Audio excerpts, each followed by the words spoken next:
سڵاتان لێ بێم کاتتان باش خۆشحاڵم لە گەرماوگەرم لە خزمەتتان ئابم دوو تەوەر گفتوگۆی لەسەرەکەین. تەوەریەکەمان تایبەتە بێ بە پێگە و بەشداری یەکێتی لە حکومەتێک لە دوایەکان بە تایبەتی حکومەتی ئێستای هەرێمی کوردستان و ئەو پرسیاری کە زۆرێک لە ئێوە دەیکەن و دەیوروژێنن زۆر جار لە تۆڕە کۆمەڵایەتیەکان دەبێتە جێی گفتوگۆیەکی درێژخایانی نێوان ڕەنگە هەڤاڵانی یەکێتی و کادرانی یەکێتی ڕەنگە یار و نەیاری یەکێتی ڕەنگە ئۆپۆزیسیۆنەکان ئەمە بکەن بە تەوەری گفتوگۆکانیان یەکێتی بۆچی لە هەموو ئاستەنگەکانە لە هەموو گرفتەکانە شان دەداتە پاڵ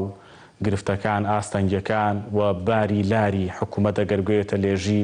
هەوڵدەدا ڕاستی بکاتەوە یەکێتی بۆچی ئەم کارە دەکات یەکێتی بۆچی دەیەوێت حکوومەتەکان بە سەرکەوتوی بڕۆن ئەسڵەن کارنامە و بەرنامەی یەکێتی بۆ ئەم حکوومەتە نوێیە چۆن هاتووە و چۆن دەڕوا و یەکێتی چۆن حکوومەتێکی هەیە چۆن بەشداریی دەوێت کە لە ڕابردوودا یەکێتی هەمیشە لە سەرەتای دروستکردنی ئەم حکوومەتەدا هەمیشە یەکێتی دەیوت شەراکەتێکی ڕاستەقینەمان هەبێ ئێستا یەکێتی لەو دۆخەیە لەگەڵ حکوومەتەکەیە یان هێشتا ماوە ئەو شەراکەتە ڕاستەقینە و ئەو ڕۆڵە ڕاستەقینە و پێگە ڕاستەقینەی کە یەکێتی دەیەوێ و داخوازی دەکات تیمی یەکێتی ئەگەر هەڵسەنگاندنی بۆ بکەین لە حکوومەتدا چۆن مامەڵە دەکات چۆن کار دەکات و پێویستە چیتر لەسەر شانێتی بیکە لە کاتێکی وەکو ئێستادا کە ڕەنگە گرفتی موچە دروست ببێ گرفتی هەیە حکوومەتی هەرێمی کوردستان لەگەڵ بودجەیە گرفت هەیە لە نێوان هەرێم و بەغدایە گرفت هەیە لەسەر بابەتە دارایەکانی حکوومەتی هەرێمی کوردستان لەلایەن بەغداوە ئەبێ تیمی یەکێتی لە حکوومەت تیمی یەکێتی لە پەرلەمان لە پەرلەمانی بەغدا یەکێتی خۆی وەکو سەرکردایەتی وەکو مەکتەبی سیاسی ئەم تیمە نوێی کە ئێستا یەکێتی بەڕێوە دەبن دەبێت چ ڕۆڵێک بگێڕن و چ هەنگاوێک بنێن و چ کاریگەریەک دروست بکەن بۆی کە ژیانی خەڵکی لەمە قورستر و دژوارتر نەبێ لە هەرێمی کوردستان ئەمە تەوەرێکمانە و تەوەرێکی دیکەشمان ئەو مقۆ و گرفتانن کە لە نێوان هەرێم و بەغدا دروست بوونە بە تایبەتی ئەوەی کە ئێستا هەیە لەسەر بابەتی بەشە بودجە و موچە و ئەوەی کە هەرێمی کوردستان داوای ڕێکەوتنی نوێ دەکات و ئەوەی کە بەغدا جۆرێک لە لالوتی و گرژی پێوە دیارە بەرامبەر بە حکوومەت هێرێم ئەوە لە تەوەری دووەمانابێت تەوەری یەکەم بە میوانداری بەڕێز فەهمی بورهان ئەندامی ئەنجومەنی سەرکردایەتی یەکێتی نیشتیمانی کوردستانە بێ هەڤاڵ زۆر بەخێر بی سپاس کاک فەهمیەوەی کە باسم کرد یعنی با بۆ دەست پێ بکەین زۆر جار گلەی لە یەکێتی دەکرێت ڕەنگە هەڤاڵان یەکێتی خۆشیان ئەم گلەیە بکەن بڵێن یەکێتی یعنی بۆچی هێندە دەمێنێتەوە یان بۆچی یەکێتی ناگاتە لوتی و تووڕەبێ و لەم حکوومەتە بێتە دەرەوە یان لە حکوومەتەکانی دیکە کە گرفتێک دروست دەبێ ناکشێتەوە یان یەکێتی بۆچی هەڵوێستی تند و هەڵوێستی ڕق و دژوار نانوێرێ لەسەر ئاستی هەرێمی کوردستان بۆ دۆخە جیاوازەکان یەکێتی بۆ وایە ئەم کاتتان باش کاگاران سڵاو بۆ بینەران و سڵاو بۆ جەنابێت مانگی ڕەمەزانی پیرۆز لە هەموو لایەک پیرۆز بێت ومێ دەکەین بەخشەکانی ئەم مانگا ببێتە هۆکارێکی سەرەکی بۆ ئاشتەوایی و بۆ برایەتی و تەبایی نێوان تەواوی پێگاتەکانی خەڵکی کوردستان کاک ئارام پرسیارێکی زۆر بەجێیە و بە بەردەوامی لە ناو ئۆرگانەکانی یەکێتی لە ئاستە جیاوازەکانی یەکێتیە گفتوگۆ و مناقەشەی جیاواز لەسەر ئەم پرسە ئەکرێت و بەشێکی زۆری گفتوگۆکان گلەیی و ڕەخنەن لەسەر سەرکردایەتی یەکێتی و گلەیی کادر و ئۆرگانەکانی یەکێتیە لەسەر قیادەی یەکێتی بۆ ئەوەی کە زۆر جار زمانێکی زبر و جۆرێک لە بێمنەتی لەلایەن جیهەتێکی دیاریکراوی ئەم حکوومەتەوە ئەشبیسترێت و زۆر جار بڕێکی زۆری ئەو سیاسەتەی کە پیادە ئەکرێت دڵخوازی یەکێتی نییە و ئەجندا و ڕوئیای یەکێتی نییە جێبەجێ ئەبێت بەڵام لەگەڵی یەکێتی یەشتان دەستبەرداری حکوومەتەکە نابێت یعنی ئەمە ئەو پرسیارەیە کە لە مێژە ئەکرێت پێش کۆنگرە ئەم پرسیارانە زۆر ئەکران وەڵامێک هەبوو بۆ ئەم جۆرە پرسیارانە و لە دوای ئەوەی کە یەکێتی کۆنگرەی بەستا و ئەرکەکانی کۆنگرە سەرکەوتوو بوون و قیادەیەکی تازە لەدایک بوو و ئەرک و مەهامی هەڤاڵەکانی پێشخۆی گرتە ئەستۆی بە بێگومان وەڵامێکی ترە وازەحە لە هەموو دنیاە کاتێک هێزێک کۆنگرە ئەبەستێت کۆنگرە ئەبەستێت بۆ ئەوەی خیتابی سیاسی خۆی جارێکی تر بینا بکاتەوە بۆ ئەوەیەتی کە ڕوئیایەکی تازەی بۆ لەدایک بێت کە بە بڕوای ئەم ڕوئیایە ئەتوانێت وەڵامی پرسیارەکانی ئەو قۆناغە بداتەوە کە ئەو سەرکردایەتی تایە و هیچ گومانیتیانە ئەرکی ئەم سەرکردایەتیە وەڵامی ئەم پرسیارانە داتەوە. من بەش بە حاڵی خۆم پێم وایە هۆکاری بنچینەیی بۆ ئەوەی یەکێتی چ لە ڕابردووە و لە ئێستاشا بۆ ئەوەی کە یەکێتی ئەم حکوومەتە قبول ئەکات و زۆر جا سەرباری پرسیارەکانی سەرباری ڕەخنەکانی سەرباری سەرنجەکانی ئەم حکوومەتە قبول ئەکات و بەجێی ناهێڵێت لە ڕاستیە ئەمەی خوارەوەیەکە حکوومەتی هەرێمی کوردستان جارە پێشوەخت حکوومەتی خەڵکی کوردستانە بەری ڕەنج و ماندووبوون و تێکۆشانی هەموو خەڵکی کوردستانە و لەم نێوەندەشە یەکێتی نیشتیمانی کوردستان پشکی گەورەی قوربانەکانی دروستبوونی ئەم حکوومەتی بەرەکەوێت پشکی گەورەی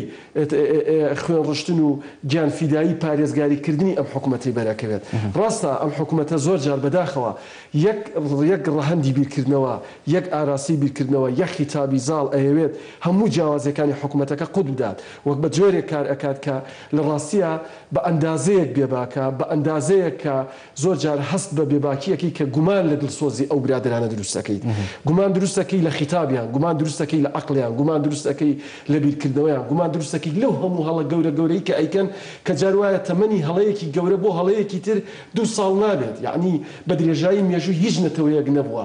بە ئەندازەی ئەم فەرمانڕەوایی ئێمە و بە دیاریکراویش ئەو هێزەی کە باڵادەستە لەم حکوومەتەیە ئەوەندە هەڵی گەورە ئەنجام دات بۆیە ئەمە وای کردووە کە یەکێتی نیشتیمانی کوردستان هەست بە بەرپرسیارەتی بکات و هەست بە مەسئولیەتی مێژووی سەرشانی بکات و هەوڵ بدات ئەم حکوومەتە کە نمایندەی بەری ڕەنج و ماندووبوون و تێکۆشان و شەو نخونی زیاتر لە 5 ملیۆن ئینسانی ئەم بەشی کوردستان و ئومێدی هەموو ئینسانێکی کوردە لە دنیاە هەروە بە ئاسانی دەستبەرداری نەبێت و وەلەی نەگەڕێت قەدەر بیوا بڕێەوە ڕاستە ئێمە من بەش بە حاڵی خۆم وەکو ئەندامی سەرکردایەتی یەکێتی خۆم بە شەریکێکی ڕاستەقینەی ئەم حکوومەتە نابینم و پێشم وانییە کۆی ئاوات و کۆی ئامانج و کۆی ئەجنداکانی ئێمە لە لیستەکەمانە لەم پرۆژەی ئەم جاری حکوومەتە جێکرابێتەوە هەر لە سەرەتای دروستبوونی و هەتاکو ئەمڕۆ یعنی خیتابێک زاڵە کە ئەم خیتابە هەست دەکەیت بیری قومی نەتەوەیی بۆ خۆی قۆرخ ئەکات هەست ئەەکەی پێی وایە ئیتر هەرچی عەقڵە هەرچی منطقە هەرچی فەلسەفەی تەعاملکردن لەگەڵ دنیای دەرەوەی ئەم حکوومەتەوە بۆ ناوخۆی حکوومەتەکەش هەر ئەوەیە کە ئەوان ئەیکەن هەر ئەوە ڕاستە کەوان ئەنجامی ئەدەن و بە تەجروبەش دەرکەوتووە لە ڕاستیە بەم جۆرە نییە یعنی من زۆر بە سەراحەت ئەمەوێت بە بینرانی گەلی کوردستان بڵێم کە یەکێتی نیشتیمانی کوردستان لەگەڵ ئەوەی لانی کەمی ئەو ئەجندایی کە هەیبووە نەیتوانیوە لە نەتیجەی ئەم جۆرە لە عەقڵیەتەی کە لەناو حکوومەت ئازاڵە جێبەجێ بکات بەڵام لەگەڵیشیا پێی وا بووە و ئومێدی هەبووە کە ئەم عەقڵیەتە بگۆڕێت و هەوڵ بدەین ئیدارەیەکی سەرکەوتوی حکوومەتی هەرێمی کوردستان بدەین ئەگەر تێبینیت کردبێ کاگارام تیمەکەی یەکێتی لە پەرلەمان و لە حکوومەت و لە هەموو جنبەکانی فەرمانڕەواییە سەرباری گلەییەکان ڕۆژێک لە ڕۆژان بەرامبەر بە ئەرکەکانیان کەم تەرخەم نەبوون و ئەرکەکانی خۆیان بە ئامانەتەوە جێبەجێ کردووە و ئامادەش نین لەژێر هیچ بارێکە دەستبەرداری ئەرکی مێژووی خۆمان بین لە حکوومەتەیە چکە دوجار ئەم حکوومەتە حکوومەتی خەڵکی کوردستانە حکوومەتی هەموو ئەو هیوا ئاواتانەیە کە خەڵک لەسەری هەڵیچنیوە ئێستا کەشکە حکوومەت لە دۆخێکی دژوارایە ئەرکی جارێکی تری یەکێتی نیشتیمانی کوردستان قورس بووە بۆ مانای کە ئایا لە دوڕیانی ئەوەیان ئەم حکوومەتە بەجێ بێڵین یان شان بدەینەوە بەردەم مەسئولیەتی تاریخی خۆمان وەکوەوەی کە لە 2014 کردمان وەکوەوەی کە لە شەڕی داعشا کردمان یعنی گرفتەکە ئەوەیە ئێمە ئێستاکەش شانی مێژووی خۆمان خستوەتە بەردەم ئەرکە قورسەکانی ئەم حکوومەتە زۆر جاریش جۆمان لە خیتابی ئێجگار ژەنگاوی و ئێجگار ناخۆشە بێ کە بەرامبەر بە ئەندام پەرلەمانەکانی ئێمە بەرامبەر بە تیمەکەی ئێمە بەرامبەر بە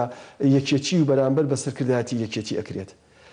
ئەوەی ئێمە ئەیکەین هەستکردنمانە بە مەسئولیەتی مێژووی بەرامبەر بە نەتەوەکەمان نەک لە ترس و نەک لەوەی کە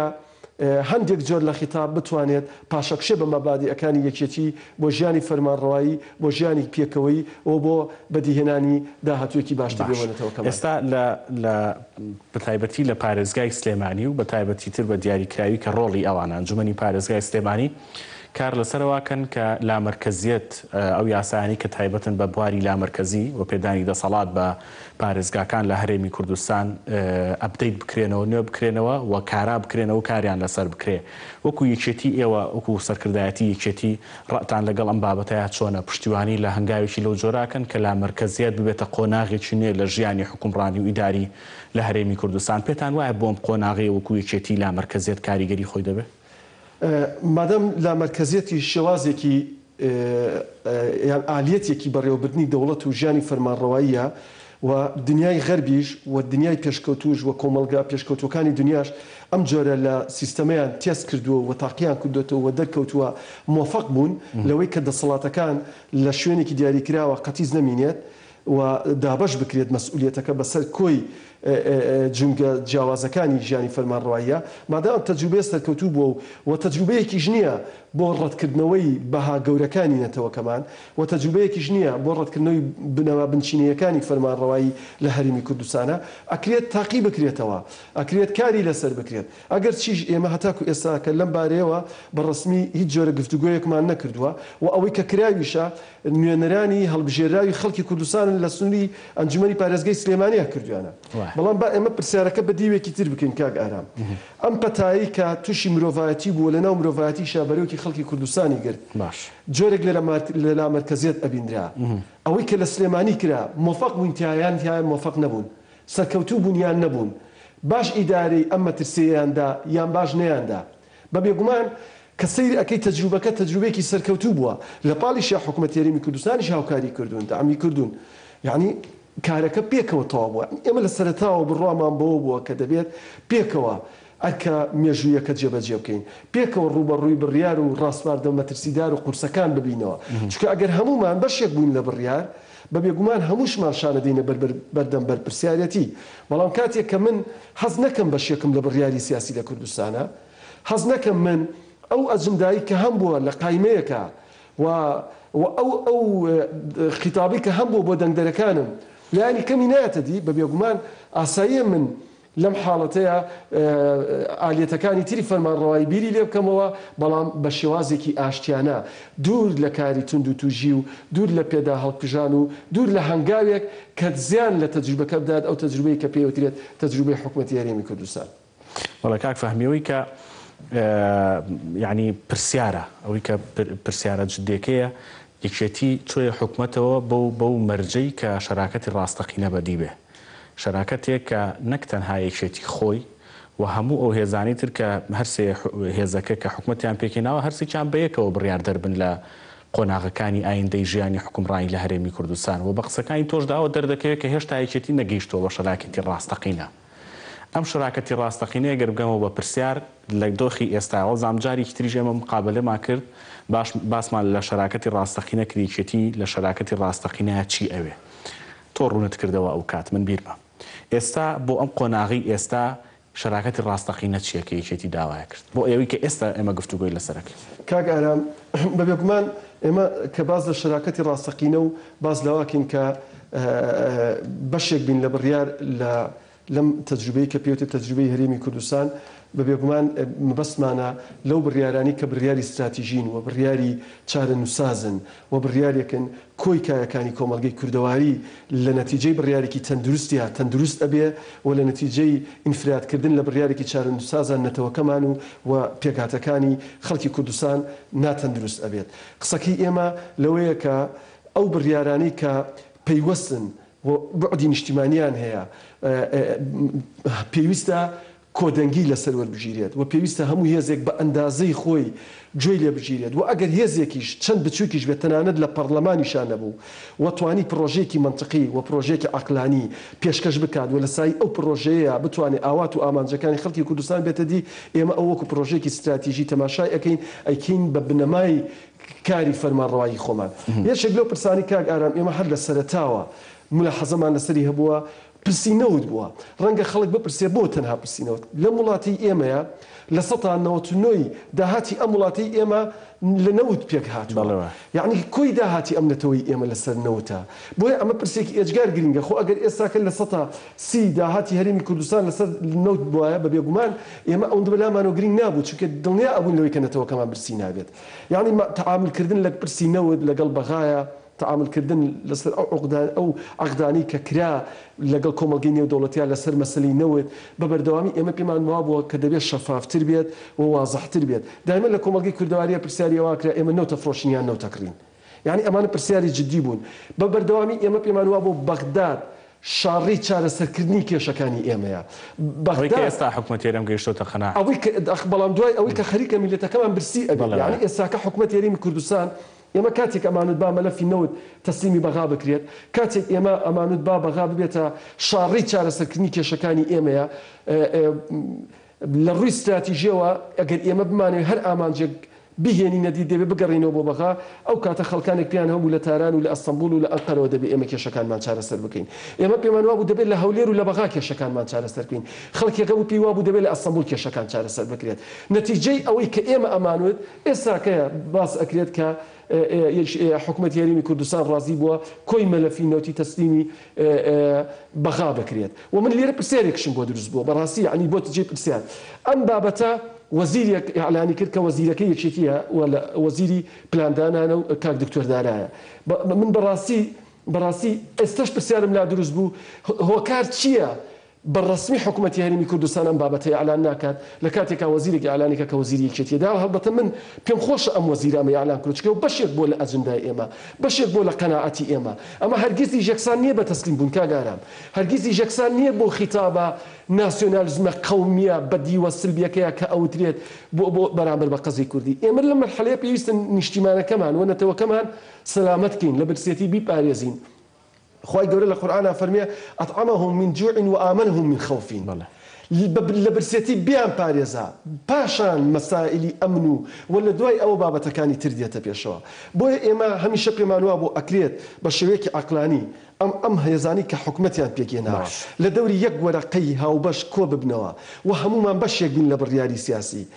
بڕیاری سیاسی یەکگرتومان هەبوو موحد بووین و توانیمان هەمومان لەدەور یەک خیتابە پێکەوە کۆ ببینەوە بە بێگومان ئەو کاتە پارێزگاری لەم یەک خیتابیاکەین ئێستا کەش سەرباری هەموو ئەو ملاحەزە و سەرنجانی کە هەمانە کاگارم ئێمە ئەم حکوومەتە وەکە بەشدارین تایە شان ئەدەینە بەردەم هەتاکو ئەم لەحزەی کە ئێمە دانیشتوین بۆ ئاراستەیە کە ئێمە شان دێنە بەردەم پاراستنی حکوومەتەکە و لە ناویشە هەرچی هەوڵێک ئەیە بدرێت بە ئامانجی دابینکردنی موچە بۆ خەڵکی کوردستان ئارام بۆەوە ئەکری ئەو کاتی ئێمە قسێکی جدیتر لەسەر مەسەلەی زۆر جار ئەم تاگڕاهەندی و ئەم خیتابە زاڵە بکەین کە ئەوە حکوومەت ئیدارە بدات عیشێتی قسەی جدی دەبێت باش ئێستا مستەفا کازمی بڕیار وایە سەردانی هەرێمی کوردستان بکە و حکوومەتێکی نوێ بە پێکهاتێکی نوێی 22 وەزاریەوە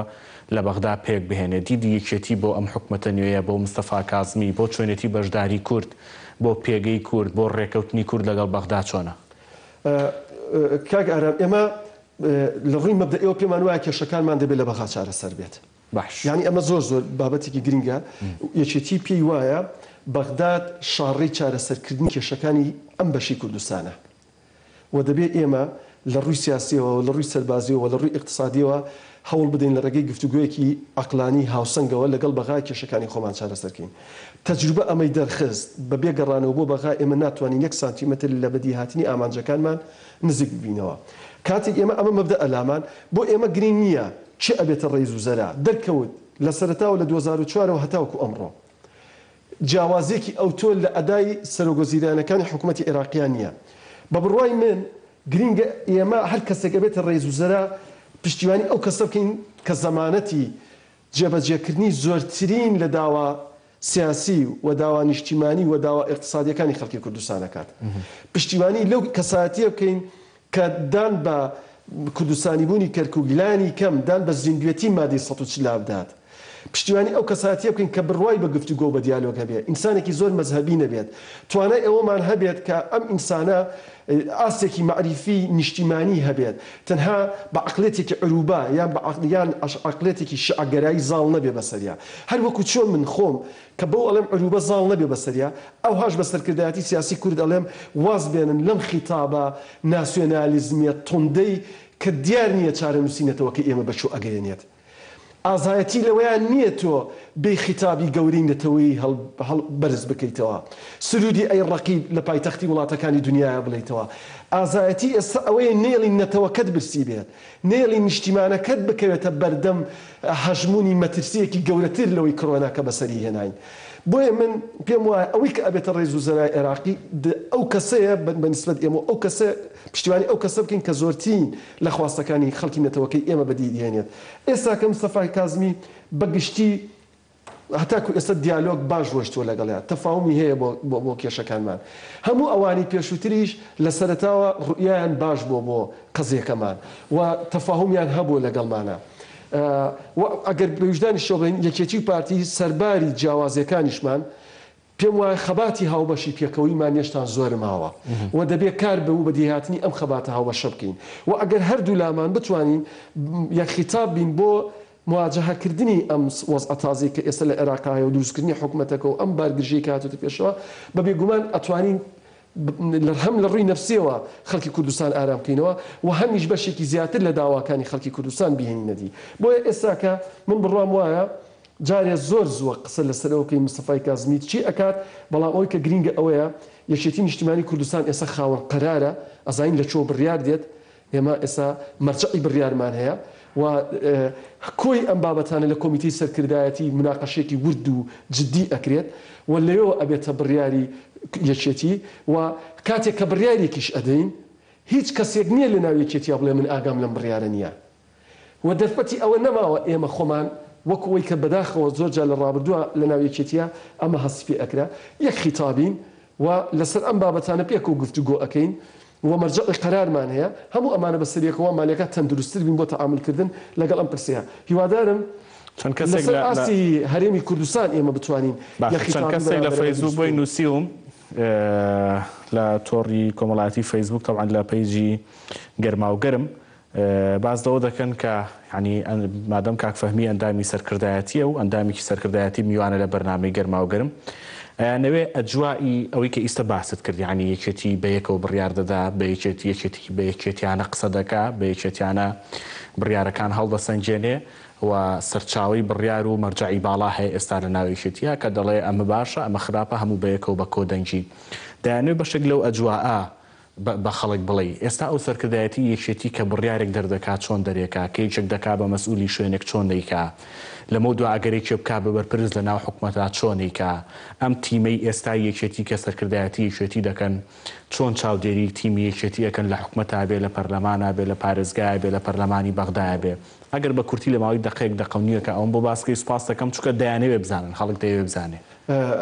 تەوان ئەمە هەمووی لە پەرۆشیوە بۆ کاگارم ئێستا یەکێتی نیشتیمانی کوردستان هاوسەرۆکی هەیە و بەرزترین دەسڵاتە بڵێن بۆکو بۆ ئاسی ئۆرگانەکان ئەنجومەنی باڵای سیاسی هەیە بۆ دیاریکردنی بەرژەوەندیەکانی یەکێتی و یەکێتی ئەو پرسانی کە پەیوەندی بە حکوومەت و بەژیانی فەرمانڕەواییەوە هەیە کۆی ئەم پرسانی لە کۆمیتەی سەرکردایەتیەوە قەراری لەسەر وەرەگیرێت لە کۆمیتەی سەرکردایەتیەوە مناقەشەی ئەکرێت گفتوگۆی ئەکرێت بڕیاری لێوەرەگیرێت و دوجار ئەمە ئەبێتە بڕیاری کۆی ئۆرگانەکانی یەکێتی نیشتیمانی کوردستان یەکێتی متابعەیەکی زۆر وردی ئەدای حکوومەتی خۆی ئەکات متابعەیەکی زۆر وردی ئەدای ئەندامانی پەرلەمانی ئەکات لە چەند ڕۆژی ڕابردووە جنابی کاک شەقلاهور لەگەڵ تیمی پەرلەمانە کۆبووەوە لە داهاتوویەکی نزیکە لەگەڵ تیمی حکوومەتە کۆ ئەبێتەوە بە بێگومان هەموو ئەمانە بۆ ئەوەیە یەکێتی نیشتیمانی کوردستان ئەم جەستە تەندروستە کاتێک کە بڕیارێک ئەدا بڕیارەکە لێک کاتە بڕیاری تیمەکەی بێ لە پەرلەمان و بڕیاری تیمەکەی بێ لە حکوومەت و سەرکردایەتی سیاسیەکەشی بە بێگومان سەرکردایەتی یەکێتیە بڕیارەکە بڕیاری ئەویش بێ واتە یەکێتی نیشتیمانی کوردستان هەوڵ ئەدات بۆ داهاتووە دەریش کەوتووە لە چەند مانگی ڕابردووە ئێمە بەرامبەر بە کۆی ئەو پێشاتانی هاتنە پێشەوە یەک قسەمان هەبوو یەک بەیانمان هەبوو بە یەک ئاراستە بیرمان کردەوە بە یەک ئاراستە وەڵامی مەترسیەکانماندایەوە و بۆ مفاوەزاتیش لەگەڵ کۆی هێزە سیاسیەکانی کوردستانیشا بەرچاومان ڕوونە و خاوەنی ڕوئیایەکی زۆر وازحین بۆ حیاتی حیزبی بۆ ژیانی فەرمانڕەوایی بۆ خەباتی کاری پێکەوەی و بڕوامان وایە ئێمە ئەکبەم یە خیتابی ئەتوانین باشتر ئامانجەکانمان بێن نەدی و زۆر بواز هیچ کاک ئارام ئەمەوێ لێرە ڕای بگەێنم کە دەستی برایەتی بۆ کۆی هێزەکان کوردستان درێژ ئەەکەین و هەموو هێزێکیش بەپێی حەجمی خۆی تەعاملی لەگەڵاکەین بە بێگومان تەعاملکردن و پەیوەندیمان لەگەڵ هێزە سیاسەکانی کوردستانە هەرگیز لەسەر حسابی ماندووبوون و تێکۆشانی یەکێتیەکان نابێت بەڵکو ئێمە کارێک ئەەکەین کە لە گفتوگۆکانمان لەگەڵ کۆی هێزەکانە هاوسەنگی بپارێزین تاریخی یەکێتی و شخصێتی معنەوی یەکێتی لە سەری هەموو شتەکانی ترەوە لای ئێمە هەڤاڵ فامی سوپاس دەکەم فامی بران ئەندامی ئەنجومەنی سەرکردایەتی یەکێتی نیشتیمانی کوردستان سوپاس بۆ بەشداری کرد سوپاس بە جەنابەت کاگارە بەڕێزان پشوویەکی کوردوەرە گرم و بۆ تەوەری دووەمە گەڕێم وڵاتە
جاری تر سڵاوتان لێبێ بەڕێزان لە یەک دوو ڕۆژی ڕابردوودا حکوومەتی هەرێمی کوردستان لەگەڵ فراکسیۆنەکانی کورد لە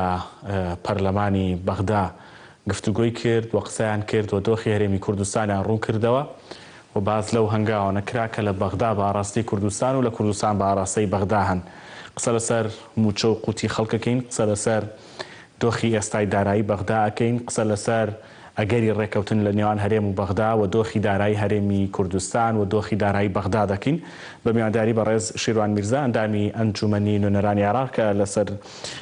سکایپ ڕاستەوخۆ لەگەڵمانە بێ. کاک شیروان سپاس دەکەم، هەموو جار ئەرک دەیکێشی بەڕاستی. سپاس بۆ بەشداریکردن لە بەرنامەی گەرما و گەرم. کاک شیروان دەمەوێت بە معیبە و پرسیارە دەست پێ بکەم. ئێستا موچەخۆری کوردستان، فەرمانبەری کوردستان چاوەڕێی موچەیە، تاکی چاوەڕێ بکە. سڵاوتان لێبێ، زۆر سپاس بۆ دەرفەتە و سڵاو لە بینەرانی گەلی کوردستانی خۆشەویست، زۆر سپاس. سەبارەت بە پرسیارەکەی جەنابێت، تەوان موچە مافێکی سەرەتایی هەموو فەرمانبەرێکە و لە ڕاستیدا بە کورتی دەمێ بڵم ئەرچی حکوومەتی هەرێمی کوردستانە موچەی فەرمانبەرەکانی دابین بکە. لە مانگەکانی ڕابردوودا بەشێکی لە بەغداوە هاتووە، بەشێکی بەهۆی داهاتی ناوخۆی هەرێم و ئەوەی کە لە سامانە سروشتەکان دەستی دەکەوێت توانیوێتی موچەی فەرمانبەران بدات. بەداخەوە حکوومەتی هەرێمی کوردستان 3 مانگ دوا کەوتبوو لە پێدانی موچە. ئێمە چەند جار داوامان دەکرد کە حکوومەتی هەرێمی کوردستان ئەم 3 مانگە ڕێک خاتەوە. ئێستا بوو بە 4 مانگ لە 2-3 ڕۆژی داهاتوودا دەخلی مانجی 5 دەبین تا ئێستا فەرمانبەران موچەی مانجی یەکیان وەرنەگرتووە. هەموو ئەوانە ئایا حکوومەتی هەرێمی کوردستان چی دەکات بۆ ئەوەی کە موچەی فەرمانبەران بدات؟ کاکشیروان لە کۆبوونەوەکەدا چی بێ وترا حکوومەتی هەرێمی کوردستان دەیەوێت چۆن هەنگاو بنێ، یا حکوومەت هەر چاوەڕێی ئەوەی لەگەڵ بەغدا ڕێ بکەوێ و لەوێەوە شایستە دارایەکانی موچەخۆران بێ و ئەوەی کە دەوترا ڕۆژی پێنجشەمە نووسراوێک لە ڕێی ئەمیندارەتی ئەنجومەنی گشتی وەزیرانی عێراقەوە دراوە بەسەر وەزیران، هیچ وەڵامێک بەدەست هاتووە؟ طبعا تا ئێستا هیچ وەڵامێک بەدەست نەهاتووە لەوە و ڕاستە چاوەڕێی ئەو ڕاستپاردەیە دەکەن کە دراوە بە سەرۆکی ئەنجومەنی وەزیران بەڕێز عادل عەبدولمەهدی. بەڵام ئومێدی زۆر هەیە کە لە چەند ڕۆژی داهاتوودا بۆ ئەم مانگە ئەمەیان چارەسەر ببێت. واتە ئەوەی کە هەستمان پێکرد و ئەوەی کە لە دەرەوەی کۆبوونەوەکەش لە ڕاستیدا بیستومانە و ئەوەیە کە ئومێد هەیە ئەم مانگە بەڕێز عادل عەبدولمەهدی دێ جارێکی دیکە موچەی فەرمانبەرانی هەرێم بنێرێ ئەو پشکی کە لە بەغدایە. بەڵام قسەکە لەسەر ئەوەیە ئایا ئەمە بەشی هەموو فەرمانبەرانی هەرێم دەکات، ئەی هەرێم بۆ فەرمانبەرەکانی ترچ دەکات؟ داهاتی سامانە سروشتەکان هی ئەم مانگە کووە، داهاتی ناوخۆ لە ڕاستیدا ئێوە خۆتان جواب ئەو پرسیارانتان لە حکوومەتی هەرێم وەرگرت کە لە کۆبوونەوەکەدا لەگەڵیان دانیشتن، یعنی توانیتان ئەو وەڵامەتان دەست بکەوێ؟ هیچ تێگەیشتن لەوەی حکوومەت ئەگەر پارەکەی بەغداش بێ چی ئەکات دوای ئەوە؟ ینی حکوومەت پارەکەی بەغدا بێت دیارە دەست دەکات بە دابەشکردنی موچە، بەڵام وەکو باسم کرد تەوان ناتوانێت بە 30 ڕۆژ جارێک موچە بداوەی کە ئێمە تێگەیشتین. وردە وردە لەگەڵ داهاتی ناوخۆ و لەگەڵ ئەوەی کە لە سامانە سروشتەکانەوە دەستیان دەکەوێت لەوانەیە بتوانن موچەیەکی تر بدەن. ئومێدی ئەویان هەیە کە لە تەشکیلبوونی حکوومەتی تازەی بەغدا جارێکی دیکە لەگەڵ بەغدا ڕێکەوەن، چونکە ئەوان تەنانەت پێشتریش و ئەمڕۆژ تاکیدیان لێکردەوە کە ئەوان ئامادەن نەوت ڕادەست بکەن، نەوت دەدەنە حکوومەتی عێراقی لە بەرامبەر شایستە داراییەکانی هەرێم. طبعا نەوتی هەرێم بە کۆمەڵێک عەقد و گرێبەست کراوە لەگەڵ کۆمپانیەکانی نەوت کە لە هەرێم ئیش دەکەن. دەبێت چارەسەر بۆ ئەمەش بدۆزنەوە لەگەڵ بەغدا ئایا شایستە داراییەکانی یان شایستەکانی ئەم کۆمپانیا نەوتیانە چێ دەیدا، تەحملی ئەم گرێبەستانە چێ دەیکە لەگەڵ بەغدا لەوانەیە بگەنە زۆرێک لە ڕێککەوتن. ئەگەر هەموو نەوتەکە ڕادستی بەغدا بکەن، بەغدا لەوانەیە ئەوانش بە گرێبەست و بە هەموو شتەوە وەری بگرێ. ئەگەر تەنها 250,000 بەرمیلەوەی ڕادست بکەن، لەوانەیە پێدانی شایستە داراییەکانی شەریکاتی نەوت کە لە هەرێمیش دەکەن بکەوێتە سەر ئەستۆی هەرێمی کوردستان. بە کورتی دەمەوێت ئەوە بڵێم کە بۆ ئەم مانگە ئومێدی ئەوە هەیە کە جارێکی دیکەم پشکەی بەغدا بێت. لە چەند ڕۆژی داهاتوودا هەوڵ هەیە و نێوەنگیری هەیە و داواکاری زۆر هەیە، بەڵام بیرمان نەچێ فشارێکی زۆریش لەسەر بەڕێز عادل عەبدولمەهدی هەیە، فشارێکی زۆریش لەسەر حکوومەتی عێراقی هەیە، ململانەیەکی سیاسیشی تێکەوتووە لە ڕاستیدا. و لە هەمووشی گرنگتر ئەوەیە قاسی حکومەتی عێراقیش جارێکی دیکە ئێستا لە ئێستادا وەکو سیۆ لە بەتاڵە عێراق بۆ خۆی لە فرۆشتنی نەوتدا ڕاستە بۆ ئەم مانگە کێشەی نابێ دەست بۆ احتیاتی نەقدی بەرێ لە بانقی مرکزی بۆ 6 مانجیگەش کێشەی نابێ بەڵام لە فرۆشتنی نەوتدا ئێستا ئەوانیش کێشیان هەیە چکە بەگەر بە تەنها فرۆشتنی نەوت بێ لەوانەیە تریلیۆن و نیوەیان دەست بکەوێت لە کاتێکدا بەغدا بۆ خۆی پێویستی بە 6 بۆ 7 تریلیۆن دینار هەیە مانگانە کەواتە هەموو ئەوانە بوونە هۆکار ململانێ سیاسیەکان و دابەزینی نرخی نەوت و ئەو ئەزمە اقتصادی کە تێکەوتوین ئەم وەزعی کۆرۆنا و کەمبوونەوەی داهاتی ناوخۆ لە ڕاستیشدا بێپلانی و بێڕۆیایی حکوومەتی هەرێمی کوردستانیش هەموو ئەوانە بوو بەهۆیەوەی کە بوچەی فەرمانبەران بەم شێوەیە کاک شیروان ئەی مبەڕیری حکوومەتی هەرێم چی بوو کە دوای ئەوەی 2019 هەموو ڕوون و ئاشکرایە کە وەکو هاوکاریەک بۆ هەرێمی کوردستان ئەو بەشم بودجێ دەهات و ئەو نەوتەی خۆشی دەفرۆش بەڵام مبەڕیری حکوومەتی هەرێم چی بوو کە لە ساڵی 2020دا 4 مانگ تێپەڕیوە وەکو لە تۆڕە کۆمەڵایەتیەکان نووسیبوویان تا ئێستا تەنەکەیەکی نەوتیشی نایەوە بە بەغدا یعنی مبەڕیری ئەوە چی بوو کە هەرێمی کوردستان ئەم پابەندیەی نەکردووە چاوەڕی پێکەنانی حکوومەتی نوێی کردووە یان ئێستا حکوومەتەکەی دکتۆر عادل عەبدولمەهدی دەیەوێت بەر لە ڕۆیشتنی بە عێراقیەکان و بە هەمویان بڵێ کە ئێمە ڕاستە نەرمیمان هەبوو بەرامبەر بە هەرێمی کوردستان بەڵام هەموو شتێک سنوورێکی هەیە ڕاستە بەڕێز عادل عەبدولمەهدی نەرمی نواندۆ بەرامبەر هەرێمی کوردستان ڕاستە مە بەشێک لە یاسای موازنەی 2019 یعنی ئەگەر بین باس لەوە بکەین بەڵێ یاسا بووە لە 2019 یاسای موازنە یاسای بودجەی 2019 عێراق مادەی دا فەقەرەی جیم ڕێگەی بە هەرێمی کوردستاندا ئەو کاتەش باسمان کرد باسی دووشتمان کرد یەکەیانەوەیە کە ڕێگەی بە هەرێمی کوردستانداوە نەوت ڕادەست بکە ڕادەست نەکات نەوت ڕادەست بکە بڕێک پارەی دەست دەکەوێت لە خەزانەی دەوڵەت بڕێک نەوت ڕادەست نەکا تەنها موچەی فەرمانبەرانی بۆ دێ کە بڕەکەی ئەوەندەیە 453 میلیارد دینارە مانگانە کە لە ڕاستیدا لە 2019 بە کاملی هاتووە لە 2020 3 مانگ هاتووە لە 2020 لە کۆتایی 2020 ڕێککەوتنێک کرا وەفدی هەرێمی کوردستان هاتنە بەغدا بەشداریان لە داڕشتنی موازنەی 2020 عێراقدا کرد لەوێدا ئەوان بەڵێنیان داوە کە نەوت ڕادەست دەکەن چاوەڕێ بەڵام چاوەڕێی چی بوون چاوەڕێ ئەوە بوون موازنە بێتە پەرلەمان دەنگی لەسەر بدرێت بە پێی یاسای موازنە ئیش بکەن کە نەوتیان ڕادەست نەکردو لە 2020 نووسراوەکەی ئەمیندارەتی گشتی ئەنجومەنی وەزیران باس لە یاسای ئیدارەی مالیە دەکات یاسای ئیدارەی مالیە لە مادەی 27 بەپێ ئەو مادەیە دەڵێ هەر هەرێمێک یان هەر پارێزگایەک داهاتی نەوت و غازی ڕادەستی خەزانەی دەوڵەت نەکردەوە لە تەمویلی ساڵانەی دادەشکێنرێ بڕی ئەو پارەیە طبعا ئەمە نووسراوە ناقانونی ئێمە بە برادرانی پەرلەمانتار و بەغداشمان گوتووە کە ئەم نووسراوێکی نایاساییە چونکە ڕاستە لە یەکی 2020ەوە یاسای ئیدارەی مالیە کەوتەتە بواری جێبەجێکردنەوە بەڵام تعلیماتی بۆ دەرنەچووە اینجا بۆ کاتێک ڕاستە کە موازنەی 2020 بنەک بۆ موازنەی 2019 چونکە ئێستا عێراق بە پێی یاسای 1/12 موازنەی 2019 کار دەکات بۆ یاسای 2020 ڕاستە ئەگەر یاسای موازنەی 2020 مان هەبێ هەرێمی کوردستان نەوت ڕادەست نەکا بڕی ئەم نەوتە هەموو ئەو پارەیە لە تەمویلی ساڵانەی هەرێمی کوردستاندا دەشکێنرێت ئێستا ئەم نووسراوەکی نایاساییە گرفتەکە گرفتێکی سیاسیە بەڕێز عادل عەبدولمەهدی لە ساڵی ڕابردوو و لە چەند مانگی ڕابردووشدا لە ڕاستیدا تەحملی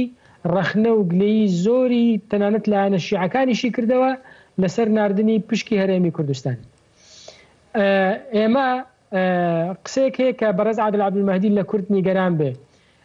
من پێم وایە ئەگەر بەڕێز عادل عەبدولمەهدی نیگەرانیش بێ ئێمە کاتێک کە پرسی دانانی سەرۆک وەزیران دێتە پێشەوە تایبەتە بە برادرانی شیعە کورد و سونە ئەگەر بنمونە لەسەر کەسێک زۆر تێبینیان هەبێت دەبێ قسەیان هەبێ گەرنا نابێ قسەیان هەبێت لە ڕاستیدا تەنها ئەوەندەمان لە سەرمادام ناوماڵی شیعە پێی ڕازیە ئێمە پیرۆزبایی لێ بکەین کاتێک ئێمە دەبینە تەڕاف یان دەبینە بەشێک لەوە فعلەن ناوماڵی شیعە لێمان تووڕە دەبێت ئەمە یەک دوو بەڕێز عادل عەبدولمەهدی بۆ ئێمە زۆر باش بووە پرسی دانانەوەی یان پرسی هێشتنەوەی بەڕێز عادل عەبدولمەهدی نەهاتوتە پێشەوە تاوەکو ئێمەی کورد ڕێی خۆمان بڵێین ئایا پشتیوانی لێ بکەین یان پشتیوانی نەکەین من پێم وایە پرسی دانانەوەی یان هێشتنەوەی بەڕێز عادل عەبدولمەهدی بێتە پێشەوە کورد بێ سێودو پشتیوانی لێ دەکات بۆیە ئەگەر نیگەرانیش بێت تەسەوڕ دەکەم نیگەرانەکەی لە جێ خۆیدا نەبێ و ینی بۆ خۆی جۆرێک لە سیاسەتی پێوە دیارە ئەمە لەو ململانیانەی کە ئێستا لە سەروبەندی پێکەنانی حکوومەتدا دوجار کە عێراق بۆ خۆی کێشەیەکی اقتصادی گەورەی هەیە. ئێستا ئەوەی کە واضحە بەشێک لە فشارێکی سیاسیە بۆ سەر هەرێمی کوردستان لە کاتێکدا کە هەموو ڕێکەوتنەکان لە ماوەی ڕابردووداوە بوون کە بابەتی قوتی خەڵک موچە وەکو کارتێکی فشار کارتێکی سیاسی بەکار نێنرێت. بۆ ئێستا شتێک هەیە بتوانرێت بکرێتە ئەم کارتە ئەم فشارە سیاسیە گۆڕانکاری بەسەردا بێنرێ بە تایبەتی لەلایەن هەرێمی کوردستانەوە. ئەگەر نا وەکو تۆتێت یعنی ڕێکەوتنێکی نوێ لە حکوومەتێکی نوێ لەگەڵ مستەفا کازمی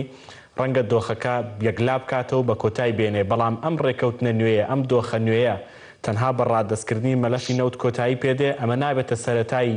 پچڕانی ئەو دەنکە تەزبیحە. ئێمە ئەمڕۆ تاکیدمان لەسەر سێ چوار خاڵ کردەوە لە کۆبوونەوەکەمان لەگەڵ بەڕێزان لە حکوومەتی هەرێمی کوردستانیش و سەبارەت بە پەیوەندیەکانیان لەگەڵ بەغدا. ئێمە دەبێت هەرچی هەوڵمانداوە جارێکی دیکە بتوانین لە بەغداش کاریگەری خۆمان بەکاربێنین و هەوڵ و تەقەلای خۆمان بدەین، جارێکی دیکە موچەی فەرمانبەران تێکەڵای ململانەی سیاسی و مەلەفی نەوت نەکرێتەوە. مەلەفی نەوت لە نێوان هەولێر و بەغدا مەلەفێکی ئاڵۆزە و مەلەفێکە کە کەڵەکەبووی چەندان ساڵی ڕابردووە. گرنگە ئێمە بتوانین کە مەلەفی موچەی فەرمانبەران جارێکی دیکە لەوە دەربێنین. ئەمە خاڵی یەکەم. خاڵی دووەم بۆ چارەسەری ئەم قۆناغی ئێستا لە ڕاستیدا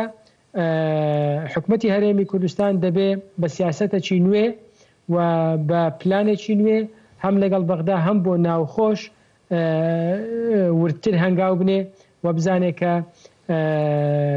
چۆن ڕوبەڕووی ئەم قۆناغی ئێستا دەبێتەوە. قۆناغی پێش کۆرۆنا دوای کۆرۆنا جیاوازە لە قۆناغی پێش کۆرۆنا لە سەرتاسەری دنیا وایە. بۆ هەرێمی کوردستانیش ئەمە ڕاستە، بۆ عێراقیش ڕاستە، کەواتە پێویستە حکوومەتی هەرێمی کوردستان جارێکی دیکە پلان و بەرنامەی تازەی هەبێت. باشە کاشیروانەوەی معلوماتان هەبێت بەغدا بەس بە مەلەفی ڕەوت ڕازیە بێ کە ڕێکەوتنێکی نوێ لەگەڵ هەرێمی کوردستان بکات بەزمە مەلەفی نۆ چکۆی کە باز دەکرێت باز لەواکەن کە پێویستە خاڵک و موریچەکانیش دیسانەوە خوێندنەوەی نوێی بۆ بکرێ و ڕێکەوتنی نوێی لەسەر بکرێ و داهاتەکەی ڕادەستی بەغدا بکرێ و غازی سروشتی دیسانەوە هاتۆتەوە سەر باس و گفتوگۆ. مەسەلەی غازی سروشتی جیاوازە، لەبەرەوەی غازی سروشتی وەفدی هەرێم کە چوونە بەغدا باس لە پەرپێدانی چێڵگە غازیەکانی هەرێمی کوردستان کراوە لەلایەن بەغداوە بە هاوبەشی و بە هەماهەنگی لەگەڵ هەرێمی کوردستان. ئەمە پێمان وایە ئەمە دەرەچەیەکی باشە بۆ پەیوەندی باشتر لە نێوان هەولێر و بەغدا. خۆ گەر بەغدا کۆمەڵێک با بڵێین مەساڵحی هەبێت لە هەرێمی کوردستان وەکو چێڵگەی غازی وەکو نەوێت وەکو خاڵە سنووریەکان باشتر دەتوانین پەیوەندەکانمان ڕێک بخەینەوە و باشتر دەتوانین داوای قوتوی خەڵک و لە ڕاستیدا پشکی هەرێمی کوردستانیش بکەین. مەسەلەی خاڵە سنووریەکان، مەسەلەی داهاتی گومرێک، مەسەلەی غاز، مەسەلەی نەوێت، ئەمانە هەمووی دوو دیون. دیوەچیان ڕاستە داهاتی فدراڵین، یعنی مەسەلەی سیادی و فدراڵین بەشێکیان خصوصیاتی ئەوەی ئەو چێڵگە و ئەوانن کە لە دوای پرۆسی ئازادی عێراقەوە دۆزراونەوە برەویان پێدراوە لە هەرێمی کوردستان. بۆیە پێویستی بە جۆرێک لە تەنسیقی نوێ هەیە لە نێوان هەردوولا. بۆیە دەڵێن قانونی نەوت و غاز زۆر گرنگە ئێمە هەوڵ دەین لە بەغدا قانونی نەوت و غازی قرار بکرێت. قانونی نەوت و غاز بەشێکی زۆر لەم کێشانە چارەسەر دەکات. ئێستا لە عێراق قانونی نەوت و غازمان نییە، دەستورمان هەیە، ئەمە تازە قانونی ئیدارەی مالیەمان هەیە. ئەمانە ئیطاری عامن، لەو ئیطارە عامەدا دەکرێت من بۆ مەسلحەتی خۆم تەفسیری بکەم، دەکرێت بەغدا بۆ مەسلحەتی خۆی تەفسیری بکە، بەڵام دوجار پێویستیمان بە یاسایەکی تایبەت هەیە، یاسای نەوت و غاز کە مافی هەموو لایەنەکان لە بەرچاو بگرێ و تەوازن و هاوسەنجی بپارێزێ و هیچ لایەنێک تێیدا خۆی بە زەرمەند و هەڵخەڵەتێنراو نەزانێ. بۆیە تاکیدمان لەسەرەوە کردەوە کە لە داهاتوودا هەوڵ دێن کە چونکە قانونی نەوت و غاز بەتەنێ بوعدێکی قانونی نییە، بوعدێکی سیاسیشی هەیە،